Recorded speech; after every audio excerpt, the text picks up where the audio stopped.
بتقولك محضره له مغرز؟ انا مش مطمنه. ولا انا. اولا يا دكتور طايع، انا بشكرك جدا انك تعبت نفسك وجيت لغايه هنا. انا قلت نتقابل يعني في مكان هادي كده نعرف نتكلم بعيد عن المكتب ودوشته. لا شكر على واجب يا استاذ شريف. ثانيا انا بشكرك على موقفك النبيل مره تانية اللي عملته في الاسم. صدقني يا استاذ شريف، انا ما كانش ينفع اعمل اي حاجه غير اللي اتعملت دي قدام ادب حضرتك وكلامك المهذب معايا. بس اسمح لي، يعني هي اخت حضرتك مش طالعه لك ليه؟ والله يا دكتور، حنان اختي دي عانت كتير قوي في حياتها، علشان كده جالها عقده من الرجاله. طيب وليه ما حاولتوش تساعدوها انها تخرج من العقده دي؟ حاولنا طبعا، وعلى فكره انا ما كنتش موافق على جوازتها التانية دي ابدا، بس للاسف بقى هي ركبت دماغها وصممت. بعدين للاسف بقى بعد ما اتطلقت من جوزها التاني ده مخلفه منه طفلين هي المسؤوله عنهم. شيء مؤسف فعلا.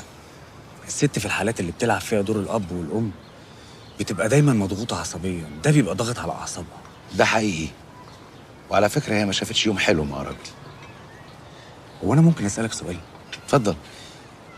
هي حنان اختك طبعها كان قبل الجواز ايه؟ يعني قصدي وهي لسه صغيره. كانت لطيفه جدا وحبوبه جدا، كل الناس بتحبها. انا كنت متاكد.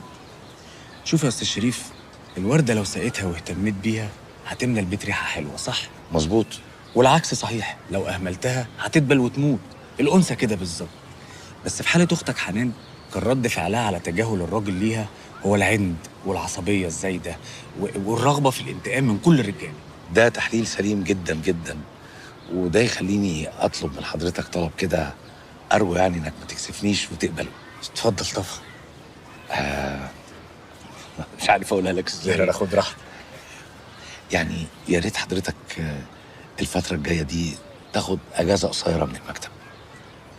ايوه يعني، بس حضرتك بتطلب مني الطلب ده دلوقتي ليه؟ لان انا عارف حنان اختي كويس، هتحاول تحتك بيك، وانا طبعا مرضاش ان ده يحصل يعني. وعلى فكره احنا طلبنا منها انها تسيب المكتب والعماره وتشوف مكتب تاني، بس هي اللي صممت انها تفضل. في نفس الوقت بقى يا دكتور، يعني مش معقوله راجل باخلاقك العاليه دي اعرضه لمشاكل زي كده. شوف يا استاذ شريف، انا ما اتعودتش ان انا انسحب من معركه بتواجهني، بس انا مش هتعامل مع اختك بنفس اسلوبها. مش فاهم. بعد الكلام اللي انا سمعته منك انا قررت ان انا اساعد حنان. اشترك في باقات واتشت الشهرية بتبدأ من 14 جنيه و99 قرش، وباقات سنوية بتبدأ من 149 جنيه و99 قرش.